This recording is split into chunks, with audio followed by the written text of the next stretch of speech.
ఈ సంక్రాంతి తర్వాత ప్రతి పార్లమెంట్ ను ఒక యూనిట్ గా చేసుకుని అక్కడే బస చేస్తాను. పూర్తిగా కార్యకర్తలకే కేటాయిస్తాను జగనన్న. పెట్టుకున్నాం. ఈ సంక్రాంతి తర్వాత నేను కూడా ఇక జిల్లాల బాట పడతాను. ఇనిషియలీ ప్రతి బుధవారము గురువారము బహుశా జనవరి నెలాఖరు నుంచి మొదలు పెడతాను అనుకుంటున్నా. ప్రతి వారం బుధవారం గురువారం నేను కూడా జిల్లాల్లోనే పడుకుంటా. ప్రతి పార్లమెంటు ఒక యూనిట్ కింద తీసుకొని నేనే అక్కడికి వచ్చి నేనే బస చేస్తా.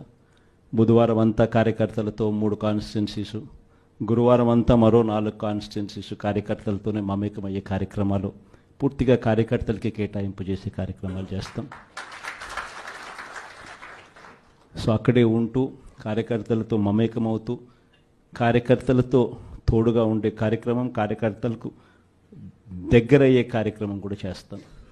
దాంట్లో భాగం కూడా ప్రోగ్రాంలో పేరు కూడా కార్యకర్తలతో జగనన్న పార్టీ బలోపేతానికి దిశానిర్దేశం అనే కార్యక్రమం పేరు కూడా పెట్టి ముందుకు తీసుకొని పోతాం. ఆ ప్రోగ్రాం ఎజెండా, ముఖ్య ఎజెండా ఏమవుతుందనంటే మండలి